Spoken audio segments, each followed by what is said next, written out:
Hello hi welcome नमस्ते, मेरा नाम ऋतिक और आज हम फिर से बात करेंगे एक और इंटरेस्टिंग कंसेप्ट के बारे में। तो ये वीडियो सेमेस्टर 3 के उन बच्चों के लिए मोस्ट इंपोर्टेंट होने वाली है जिनके पास सब्जेक्ट है इंटरमीडिएट माइक्रो इकोनॉमिक्स फर्स्ट। तो चलिए शुरू करते हैं आज की वीडियो को।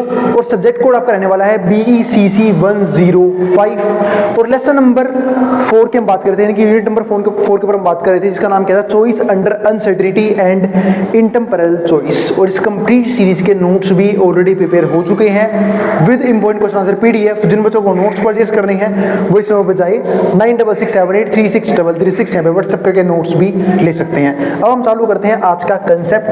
अब कंसेप्ट क्या है, why not maximize expected monetary returns, कि हम क्यों मॉनेटरी रिटर्न्स को प्रायोरिटी नहीं दे सकते, वो भी डिस्कस करेंगे। इसके अलावा कुछ और टॉपिक्स हैं जो हम डिस्कस करने वाले हैं आज की वीडियो के अंदर, ठीक है। तो पहले समझते हैं इस चीज को कि why not maximize expected monetary returns. It seems to logical to use expected monetary value as the criteria for making investment decisions of uncertainty. इसका मतलब ये है कि लोग जो है वो एक्सपेक्टेड मॉनेटरी वैल्यू को क्राइटेरिया मानते हैं किस चीज का, इन्वेस्टमेंट डिसीजंस लेने का। यानी कि जनरली लोग ये सोचते हैं कि जहां से हमें अच्छे रिटर्न्स मिल रहे हैं हमें वहीं पे अपने पैसे को इन्वेस्ट करना चाहिए, लेकिन कई बार ये मेथड गलत भी साबित होता है, वो हम डिस्कस करेंगे, ठीक है। This approach is actually filled with contradictions. यहाँ पे बहुत सी कॉन्ट्रडिक्शंस हैं। कंसीडर द फॉलोइंग एग्जांपल, जहाँ पे हम इस एग्जांपल की बात करने वाले हैं। पहले मैं इस एग्जांपल की थ्योरी बता देता हूँ। वो क्या है कि हमने यहाँ पे केस लिया कि भाई एक डॉक्टर है। अब एक डॉक्टर ने क्या बोला, हम आपको दो सिचुएशंस देंगे। मतलब एक डॉक्टर ने बोला कि ना आपको, आपके पास 2 घंटे हैं, अगर आप इस 2 घंटे में अपना हार्ट ट्रांसप्लांट करवा लेते हो, एक पेशेंट को बोली इसने बात, ट्रांसप्लांट करवा देते तो आप सरवाइव कर जाओगे, वरना आप जिंदा नहीं बच सकते, ठीक है। अब भाई उस पेशेंट के पास सिचुएशन क्या होगी कि भाई वो उस 2 घंटे में कैसे ना कैसे 20,000 रुपये अरेंज करे, क्योंकि 20,000 रुपये लगेंगे उस ऑपरेशन को कंडक्ट करने में। अब 20,000 रुपये जब वो अरेंज करेगा तो उसने भाई अपने रिश्तेदारों को फोन मिलाया, रिश्तेदारों ने मना कर दिया कि जी हम तो पैसे नहीं दे पाएंगे, ये बहुत बड़ा अमाउंट है, हम पैसे नहीं दे सकते, ठीक है। अब उन्होंने मना कर दिया। तो अब यहाँ पे 2 सिचुएशन आई, क्योंकि वो अब किसी और भी इंस्टीट्यूशन में गया, वहां से पैसे मांगने की कोशिश करी। अब उसके पास 2 गैम्बलिंग सिचुएशंस आई। अब वो गैम्बलिंग सिचुएशन ये बोलती है प्रोबेबिलिटी के अकॉर्डिंग। तो पहली सिचुएशन ये है कि भाई हम आपको 10,000 रुपये देंगे, इसकी प्रोबेबिलिटी 0.5 है। 15,000 देंगे, इसकी प्रोबेबिलिटी 0.5 है, ठीक है। और दूसरा केस क्या बना कि हम आपको 0 प्राइस देंगे, इस बात की प्रोबेबिलिटी 0.09 है। और 20,000 हम आपको देंगे, इसकी प्रोबेबिलिटी 0.01 है। यानी कि ये गैम्बल बी है कि आपको प्राइस 0 मिलेगा, इस बात के चांसेस 99% है कि 0.99 का मतलब पता है क्या होता है, 99%। और 1% चांस है आपको 20,000 रुपये मिल जाएंगे, ठीक है। अब समझते हैं कि ऐसी सिचुएशन में अगर हम देखते हैं एक्सपेक्टेड मॉनेटरी वैल्यू, वो यहाँ ज़्यादा मिलेगी। यहाँ कितनी मिलेगी, 12,500। मतलब 12,500 कैसे निकाली गई है, बहुत इजी तरीका है निकालने का। कैसे निकालते हैं हम एक्सपेक्टेड रिटर्न, एक्सपेक्टेड यूटिलिटी कैसे निकालते हैं। आपके पास जो भी अमाउंट है उसको उस प्रोबेबिलिटी से मल्टीप्लाई कर लो। अब 10,000 मल्टीप्लाई में 0.5, यानी कि 0.5 का मतलब होता है हाफ। तो 10,000 इंटू में हाफ कितना होगा, सिर्फ 5,000 रुपये। प्लस में 15,000 इंटू में हाफ कितना होगा, 7,500 रुपये, 7,500। ऐड करूँगा कितना आएगा, 12,000। ये आ गया। अब इस चीज़ की प्रोबेबिलिटी देखते हैं। अगर यहाँ पे मैं एक्सपेक्टेड मॉनेटरी वैल्यू देखता हूँ तो वो क्या बोलेगा कि 0 इंटू में 0.99, तो आंसर आ गया 0।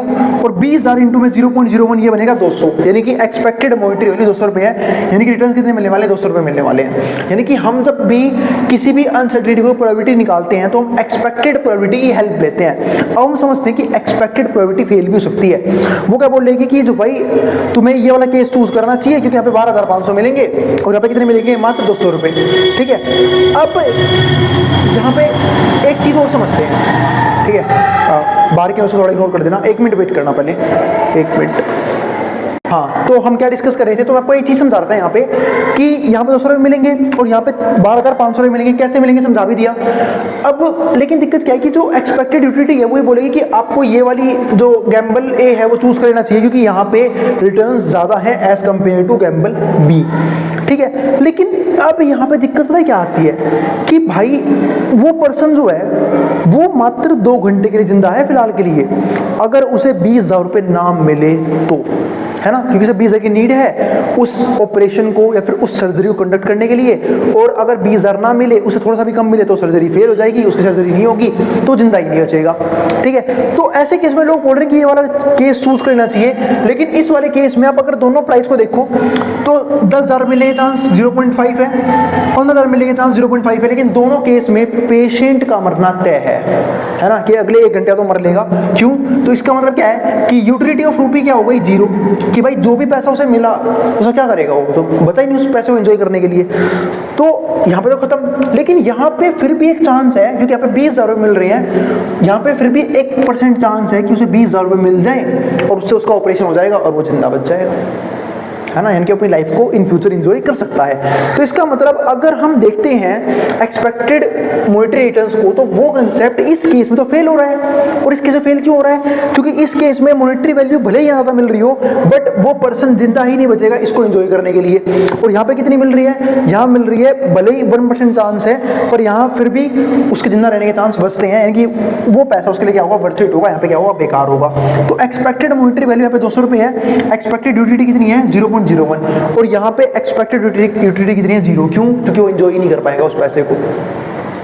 ठीक है, कम मिले ज़्यादा मिले से फर्क नहीं पड़ता, एंजॉय नहीं कर पाएगा उस पैसे को, क्योंकि कम से कम 20,000 रुपये सर्जरी के लिए, और वो 20,000 रुपये इसे कहाँ से मिलेंगे, गैम्बल बी में से। तो अब समझ में आया कि जो ये टॉपिक था कि why not maximize expected monetary returns, कि क्यों हमें हमेशा एक्सपेक्टेड मॉनेटरी रिटर्न्स पे ध्यान नहीं देने चाहिए और भी चीज़ों पे ध्यान देना चाहिए।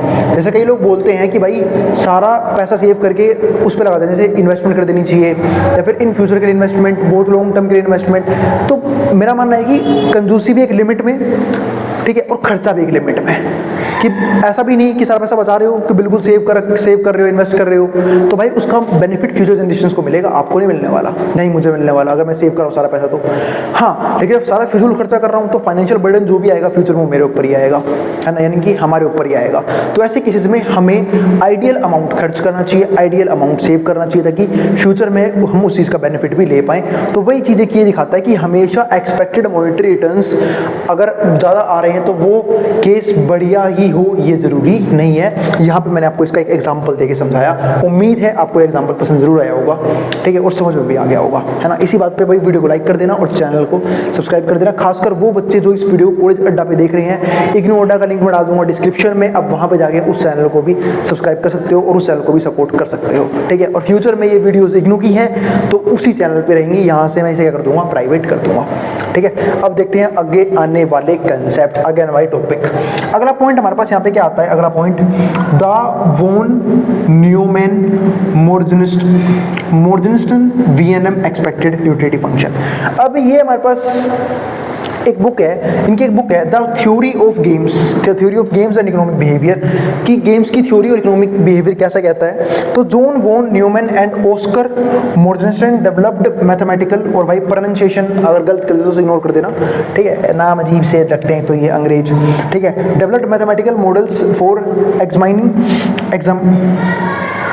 examining economic behavior and individuals under conditions of uncertainty. तो हम यहाँ पे एक और मैथमेटिकल फॉर्मूला जो है वो समझते हैं, यानी कि जो इन्होंने डेवलप किया था, एक जॉन सर ने और ऑस्कर जी ने, ठीक है, इन्होंने डेवलप किया था फॉर्मूला, ये रहा हमारे पास U(C1C2) पाई1 V(C1), पाई सबको पता है ना, एक सिंबल एक तरह का, है ना, वो आप लोगों ने मैथ्स में पढ़ा भी होगा, ठीक है, पाई2 V(C2). अब आगे देखते हैं, where function V gives the amount of utility, ये समझाता है कि यूटिलिटी का अमाउंट क्या है, attained from some amount of consumption, जो कुछ अमाउंट कंजप्शन पे आती है। This VNM expected utility can be written as weighted sum of some function, और ये दिखाता है वेटेड सम, वो भी सम फंक्शंस का, of consumption in each state, हर एक स्टेट के अंदर, VC1 VC2, where weights are given by probability, जहाँ पे वेट कौन देता है, प्रोबेबिलिटी, चाहे वो प्रोबेबिलिटी पाई1 हो चाहे वो पाई2 हो। अब आगे देखते हैं consumptions of VNM utility, consumptions हैं कुछ VNM यूटिलिटी की, वो समझ लेते हैं।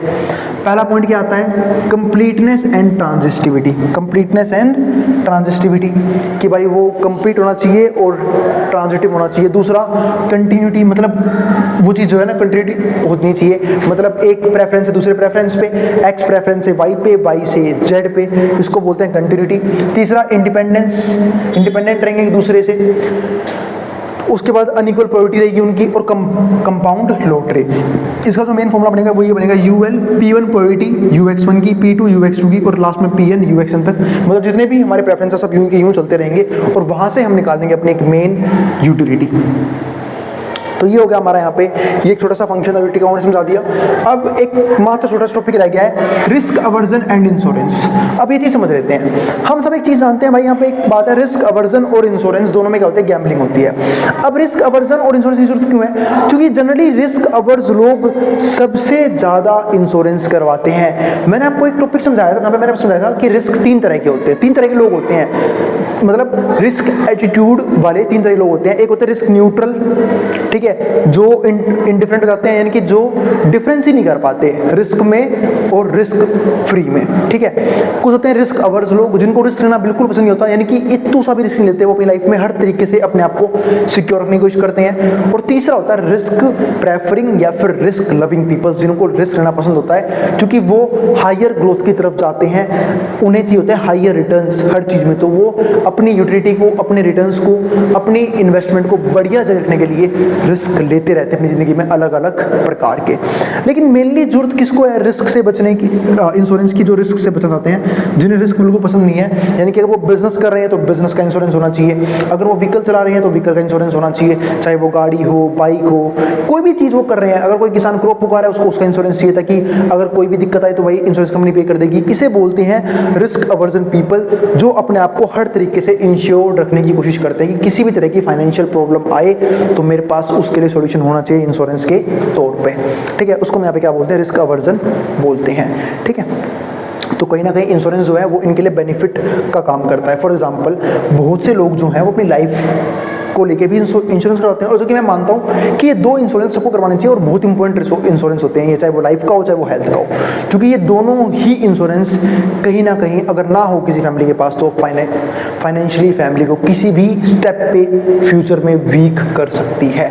खासकर लाइफ इंश्योरेंस उस पर्सन का जरूर होना चाहिए जो इकलौता इनकम जनरेटर है अपनी फैमिली का, ताकि उसके जाने के बाद उसकी फैमिली को फाइनेंशियल बर्डन झेलने का मौका ना मिले। क्योंकि मैं जानता हूँ भाई कोई जब पर्सन जाता है इस दुनिया से तो हम सब जानते हैं उसकी फैमिली के लिए वो चीज़ झेलनी बहुत मुश्किल होती है, चाहे वो मैं हूँ चाहे खुद, मतलब मेंटली लेवल पे हम परेशान होते ही हैं, पर वो एक क्या होता है टेम्पररी होता है। लेकिन जो फाइनेंशियल लेवल पे जो परेशानी होता है ना वो कहीं ना कहीं एक लॉन्ग टर्म के लिए आ सकती है, उससे बचने लाइफ इंश्योरेंस काफ़ी कंपलसरी मानता हूँ मैं भी।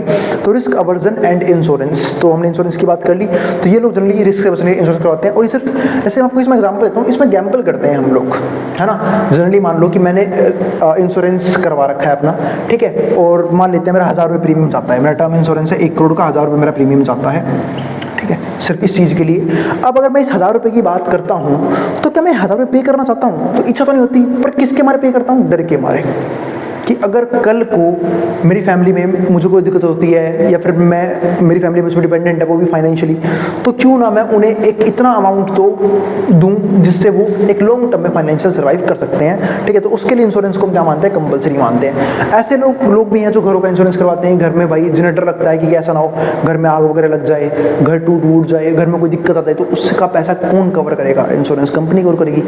कई लोग शॉप्स चलाते हैं तो शॉप वगैरह में किसी तरह की आग वगैरह ना लग जाए, बिजनेस में कोई दिक्कत ना हो जाए, फैक्ट्रीज में कुछ दिक्कत ना हो जाए, ठीक है। तो उन सब चीज़ों का इंश्योरेंस करवाते हैं ताकि उनमें कोई भी दिक्कत आए तो इंश्योरेंस कंपनी भाई पे कर देगी। इंश्योरेंस है किस लिए? इसी चीज़ के लिए है, तो इसलिए वो लोग जो अपना इंश्योरेंस करवा के चलते हैं। अब हम सब जो है इसके एक प्रीमियम भी पे करते हैं, यानी कि हम यहाँ पे गैम्बलिंग करते हैं। अगर हमने अमाउंट नहीं पे किया तो भाई पूरा नुकसान, और अगर हमने अमाउंट पे कर रखा है इंश्योरेंस का तो हो सकता है कि भाई ये अमाउंट तो गया, जेब से गया ये अमाउंट, लेकिन अगर कल को कोई अनसर्टेनिटी हो जाती है, कोई भी मिस हैपनिंग हो जाती है तो इंश्योरेंस कंपनी वो अमाउंट जरूर दे देगी जितने का आपका नुकसान हुआ है। ये अमाउंट तो जाएगा आपका, ये तो फ्री में जा रहा है एक तरह से, ये मान लो। तो वही चीज़ यहाँ पे है, सर्टेनिटी इक्विवेलेंट CE इसको हम बोलते हैं। Offer risky activity is the amount of money, ये वो अमाउंट है मनी का for which an individual is indifferent, जहाँ पे इंडिविजुअल इंडिफरेंट हो जाता है between they Gamble and certain amount. क्या वो गैम्बल करें या अपने अमाउंट पे फिक्स रहें? मतलब क्या वो रिस्क ले सकते हैं, क्या वो इंश्योरेंस करवाना चाहिए या नहीं करवाना चाहिए। तो in other words it is the amount of money received with certainty giving as utility level. तो ये अमाउंट वो मनी होती है जो सर्टेनिटी मतलब जिसका मिलना फिक्स हो, वो भी एक यूटिलिटी लेवल के हिसाब से। मतलब हमने अब तक यूटिलिटी लेवल को यूज़ कैसे करते हो मैं सिखा चुका हूँ, मैंने यहाँ भी सिखाया, पिछले कुछ टॉपिक्स में भी सीख चुके हैं कैसे प्रोबेबिलिटी के केस में, कैसे हम रिस्क के केस में प्रोबेबिलिटी निकालते हैं और उससे एक्सपेक्टेड यूटिलिटी निकालते हैं। तो ठीक है, तो वो एक क्या अमाउंट बताता है, सर्टेनिटी जो हमें मिलेगा ही मिलेगा, giving utility level to the individual equivalent to the level attained by risky gamble. It is also called selling price, इसको हम सेलिंग प्राइस भी बोलते हैं। ठीक है, from the fact that it serves as a definite price, क्योंकि एक definite price होता है at which the activity could be sold, जिससे हम कोई भी एक्टिविटी सोल्ड कर सकते हैं, और eight which individual will be indifferent between facing and selling Gamble. और यहाँ पे जो इंडिविजुअल है वो इनडिफरेंट भी होता है कि या तो वो चीज़ को फेस करे या गैम्बल को सेल करे। मतलब या तो वो सिचुएशन को फेस करे जो सिचुएशन उसकी लाइफ में आने वाली है वो फेस करेगा, उसकी फैमिली फेस करेगी, या फिर वो उससे निपटने के लिए पहले ही अपने आप को इंश्योरेंस करवाता हुआ चले, ताकि फ्यूचर में कोई दिक्कत आई तो रिलैक्स रहेगा। क्योंकि इंश्योरेंस कंपनीज क्यों हैं वो देखेंगे उसके बाद का। जैसे फॉर एग्जांपल अगर मान लो कि किसी ने घर में, इसमें एक एग्जांपल दे भी रखा है, हम इसके बेस पे बहुत सारे न्यूमेरिकल्स भी करने वाले हैं। पहले बता देता हूँ आपको, मैं जब प्रीवियस ईयर करवाऊंगा तो इसके कुछ न्यूमेरिकल्स भी हैं जो एग्जाम में आए हुए हैं, वो भी हम डिस्कस करेंगे। जैसे मैं आपको एग्जाम्पल देता हूँ, मान लो कोई घर मान लेते हैं 100 रुपये का है, वह 100 रुपये घर होता नहीं है, ऐसे मान रहा हूँ 100 रुपये घर मान लेते हैं, खिलौने वाला घर मान लो। ठीक है, अब ये 100 रुपया घर है, इसका हमने इंश्योरेंस करवा लिया। ठीक है, क्योंकि हो सकता है भाई इसके ये जल जाए, और अगर ये जलेगा घर तो इसकी मात्र 36 रुपये वैल्यू बचेगी, जो किसकी होगी, इसकी लैंड की, क्योंकि घर तो जल चुका तो उसका तो मिलेगा नहीं, लैंड के लिए 36 रुपये बचेगी। ठीक है, ये आपका एक बुक में एग्जाम्पल है। ठीक है, तो अब 1% तो इंश्योरेंस करवा ले, और इंश्योरेंस करवा लेगा वो उसका, तो उसका एक अमाउंट जाएगा प्रीमियम के तौर पर। लेकिन ये श्योर है कि उसका जो भी घर चलेगा, यानी कि जो 64 रुपये का नुकसान हुआ है, 100 में से 36 का 64 रुपये का नुकसान हुआ है, वो उसे क्या हो जाएगा, वापस रिकवर हो जाएगा उस इंश्योरेंस के जरिए। ठीक है, तो अब हम मिलेंगे, बाकी इसके डीप न्यूमेरिकल्स में बात करूंगा अभी आने वाले टॉपिक्स में। अब हम मिलेंगे अगली वीडियो में जहाँ पे हम बात करेंगे नेक्स्ट कंसेप्ट के बारे में। और अगर भाई वीडियो पसंद आई हो तो वीडियो को लाइक कर देना और चैनल को सब्सक्राइब भी कर देना ऐसी वीडियोस के लिए, और उन बच्चों में शेयर भी कर देना जिन बच्चों का एग्जाम होने वाला हो सेम सब्जेक्ट का। और इस वाले क्वेश्चन को बिल्कुल भी इग्नोर मत करना, बहुत इंपॉर्टेंट क्वेश्चन है ये, why not maximize expected monetary returns. इसमें मैंने आपको एग्जाम्पल भी दिया, पूरी केस स्टडी समझाई, ये चीज़ समझाई भी कि कैसे एक्सपेक्टेड मॉनेटरी रिटर्न्स कई बार इतना अच्छा तरीका नहीं होता ये देखने का कि हमें कौन सी सिचुएशन की तरफ जाना चाहिए, यानी कि कौन से गैम्बल की तरफ जाना चाहिए। ठीक है, तो और भाई वो बच्चे प्लीज़ जो कॉलेज अड्डा पे वीडियो देख रहे हैं, एक नोटा को सब्सक्राइब कर लेना, उसका लिंक मैं डिस्क्रिप्शन में दे चुका हूँ। अब हम मिलेंगे अगली वीडियो में जब हम बात करेंगे इसके नेक्स्ट कंसेप्ट के बारे में। और नोट्स के लिए अब इस नंबर पर व्हाट्सएप करके नोट्स ले सकते हो, अब जिसको जो उतारना उतार सकता है मेट्रो बोर्ड के सामने से।